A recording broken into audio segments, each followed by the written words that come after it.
Tratando-se de CDP, que é um centro de detenção provisório, será que é possível o preso conseguir algum tipo de trabalho lá dentro?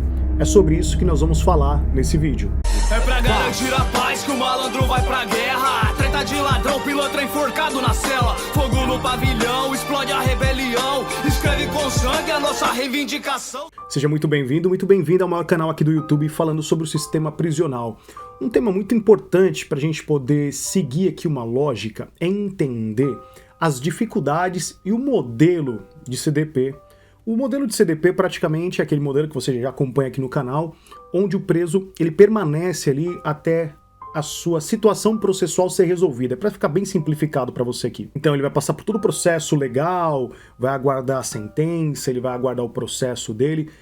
Pode ser que ele vá embora de lá, né, quando ele é absolvido num processo criminal, ou em casos de condenação, ele permanece até a condenação e depois ele é transferido para uma penitenciária. Não se esqueça de conferir os nossos trabalhos aqui, tudo organizado dentro das playlists no canal. Ali a gente conta toda a jornada do preso, tá bom? Tá bem bacana e tá bem organizado para você. Agora, tratando de CDP, Centro de Detenção Provisório, será que é possível o preso conseguir realmente trabalhar lá dentro, ocupar a mente dele? Aí a gente tem que colocar um depende muito. Justamente porque, por se tratar de uma cadeia, abre aspas, onde o preso está lá provisoriamente, não se aplica as regras que, por exemplo, já é colocada dentro de uma penitenciária, porque lá já existe uma outra lei, que é a Lei de Execução Penal, onde se abre uma possibilidade de trabalho, de estudo, tudo em tese, tá bom, gente? Estou falando aqui em tese para depois a gente conversar aqui sobre o mundo real. Eu sempre gosto de fazer esse paralelo. Olha o que está ali tipificado em lei, o que é garantido pela Constituição Federal, olha o que é garantido dentro de um universo de direitos e deveres do preso. A gente sempre faz essa introdução e depois, logicamente, apresenta aqui a realidade. E até mesmo essa realidade sofre ali dependendo do estado. Eu sempre saio da minha premissa estado de São Paulo, porque é a regra geral. Mas pode mudar um pouco no Rio de Janeiro, pode mudar um pouco em Minas Gerais. O que eu coloco aqui dentro do canal é um olhar mais amplo, regra geral. E tem as suas exceções, e logicamente que a dinâmica de cada estado pode ali trazer regras um pouco mais modificadas, digamos assim. Então vamos lá, vamos tentar trabalhar aqui sobre uma linha. A regra dentro do CDP é que não tem trabalho, não tem como o cara exercer algum tipo de atividade, de ocupação, né? Então eu, por exemplo, passei em alguns CDPs e conheço muitos CDPs por conta do meu trabalho aqui no YouTube e posso afirmar para você que, assim, de cada 10 presos, 9 não vai conseguir trabalho. Mas existe a possibilidade de um ou outro preso conseguir sim alguma atividade dentro desse sistema CDP. Só que aí entra um problema muito grande, que aqui eu vou passar a minha experiência, e se você conhece uma experiência diferente, não se esqueça de comentar aqui abaixo para contribuir com o nosso trabalho. O que acontece? Muitas vezes existem CDPs que têm alguns trabalhos, como se fosse um trabalho de zelador, vamos dizer assim. Cortar um jardim, cortar uma grama, fazer algumas reparações. Às vezes tem algumas dinâmicas de atividades que o diretor da unidade prisional, o que ele faz? Muitas vezes ele tem um pavilhão ali que a gente chamava, né, na gíria, o pavilhão dele, né? Então era o pavilhão da frente, muitas vezes pavilhão 1, raio 1. Eram os presos, digamos assim, que não tinham um perfil, né, um perfil dedicado a uma prática criminosa. Então quando o diretor precisava, ou aplicando para hoje em dia, quando o diretor precisa de algum tipo de trabalho nesse sentido, ele normalmente ofertava essa proposta para esses presos enquadrados nesse tipo de pavilhão. Então, normalmente, em regra, não estou dizendo que isso se aplica em todas as unidades, mas em regra, quem conseguia ou quem consegue um trabalho na unidade CDP, normalmente são presos que não têm essa prática, digamos assim, esse olhar mais dedicado ao crime, e muitas vezes também ele é mal visto dentro da comunidade carcerária porque é um pavilhão de presos um pouco rejeitados pela massa carcerária. Eu não vou falar que é seguro, cara, porque seguro é uma palavra muito forte quando a gente fala de sistema prisional. Então não é um pavilhão de seguro, mas tem em alguns CDPs um pavilhão de seguro, onde tem ali criminosos que não são aceitos na massa carcerária, também tem. Mas eu tenho esse cuidado porque normalmente o que acontece? Pode ser que o cara esteja lá e não tenha nada a ver com um perfil que é um preso de seguro. Então a gente tem que tomar um cuidado todas as vezes, porque internet é um negócio muito louco, cara. Eu nunca imaginei que o alcance desse trabalho aqui ia chegar em tantas pessoas. Então a gente tem que ter essa preocupação com as nossas palavras e a forma que a gente apresenta. Então eu peço até desculpa para você por eu ser tão detalhista às vezes, e mesmo assim a gente falha um pouco em algumas comunicações aqui, porque é humano, né? Um ato humano. Mas a gente tem que tomar esse cuidado porque a gente está tratando de vidas. O cara que tá lá dentro e a família, principalmente a família. E aí fica aquela pergunta, né? Por que será que é tão difícil conseguir um trabalho dentro do CDP? Eu acho Cara, assim, sinceramente, eu tenho uma crítica muito grande, né? Porque o Estado poderia ofertar algum tipo de trabalho, algum tipo de parceria, né? Fazer parcerias com as empresas, ofertando ali uma mão de obra. Sei lá, cara, tem tantas possibilidades. É que a gente tem, como sociedade, uma dificuldade tão grande de pensar a ressocialização, pensar que a ressocialização não é dar vida boa pro preso, não é passar a mão pelo erro que ele cometeu, não tem nada a ver com isso. A minha maior luta é essa, é apresentar uma proposta falando assim, cara, a gente já tá com o problema na mão, a gente já tá com o preso lá, como a gente vai trabalhar isso para que ele volte para a sociedade e não volte pro crime?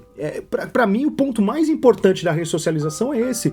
Olha, fazer com que o cara lá dentro desenvolva um raciocínio tão importante em questões de coletividade que ele não queira mais voltar por uma prática criminosa. Se a gente partisse dessa premissa, com certeza essa ideia mais vingativa, essa ideia de que a cadeia tem que ser um lugar de dor, que a cadeia tem que ser um lugar onde vai massacrar o cara lá dentro, esse desejo social, que muitas vezes é um desejo até legítimo, né, cara? Porque aí você assiste nos noticiários, por exemplo, crimes que são repugnantes, são crimes realmente cruéis, e aí você tem que analisar aquele fato específico. Então, obviamente, quando a gente trata dessas exceções, claro que essa questão desse ódio social tem um eco e tem uma certa razão também, mas não para só aí. Mas a gente vai continuar aqui plantando sempre essa semente de reflexão, subir o nível do debate e propor pelo menos uma coisa mais séria quando o tema é ressocialização no Brasil. Porque aí você cria uma situação muito complicada. Quando você não oferta ali, por exemplo, um trabalho dentro da unidade prisional, por mais simples que fosse esse trabalho, por exemplo, você cria um buraco ali que é o buraco da rotina. Então o cara fica ali, cara, é terrível. Você passa o dia inteiro sem fazer nada. E aí já tem vídeo aqui no canal falando sobre algumas atividades, onde o cara vai, de repente, jogar baralho, o cara vai fazer uma física, vai jogar bola, ele vai tentar ali de uma certa... Mas a grande parte do tempo dele, ele tá ocioso, ele não tá fazendo nada. Aí sim cria um cenário, um campo extremamente fértil pro crime organizado, pra revolta, porque aí o cara não tem o que pensar, conversa com um, conversa com outro, aí vai ali, fala com um cara que tem uma mente mais cabulosa, já começa a entrar um certo teor de conversa que a gente, mano, nós somos treinados, entendeu, mano? Tudo que você sabe até hoje foi uma situação que você foi vivendo na sua vida. Toda a visão que você tem de mundo, ela é uma composição das experiências que você teve até hoje. Então, a gente chama isso de cosmovisão, né? Então, a sua cosmovisão, hoje, ela é o retrato daquilo que você observou e aprendeu ao longo da sua vida. Não importa se você tem 20 anos de idade, 40, 50, não importa a sua idade nesse momento que você está assistindo esse vídeo. O mais importante é você entender que há uma predisposição para todos nós que somos seres humanos a aprender observando, ouvindo, conversando. Então, a partir do momento que você não tem uma política visando essa questão do que fazer com os presos lá dentro, por exemplo, no tema de hoje que é o trabalho, você cria realmente um ambiente muito favorável para a expansão do crime organizado, e é o que está acontecendo hoje em dia, né? Se as pessoas elas conseguissem entender isso, ia ser um grande salto social. Entender que o fruto das organizações criminosas, elas teve uma grande força dentro do universo prisional, pô, a gente ia saltar num debate assim muito alto, sabe? E se você quer conhecer um pouquinho mais da rotina do sistema prisional, eu recomendo para você a leitura do meu livro chamado Lodebar, Submundo do Crime, A Vida na Prisão. Tem aqui ele na versão física, se você gosta de livro físico. Eu gosto de papel, cara, eu gosto de ler, rabiscar livro. Quem me acompanha lá no Instagram sabe, às vezes eu posto sempre as minhas leituras. Mas também, se você preferir, nós temos uma promoção bem bacana, que é na versão em e-book, livro digital. Todas as informações estão aqui abaixo no meu site, arquimedesnicastro.com.br. Só você clicar lá, vai conhecer os meus trabalhos, os meus outros projetos e tudo mais a partir de lá, beleza? Então, pra gente caminhar pro final desse vídeo, eu acho que nós poderíamos repensar essa questão. Por mais que a legislação seja um pouco complicada, o preso está provisoriamente lá, não seria legal oferecer trabalho pro cara, mas a gente aí tem que vir pro mundo real, né? Vamos lá pro mundo real. O mundo real é o seguinte, muitos presos ficam mais de um ano, na maioria das vezes, aguardando a sua situação processual ser resolvida.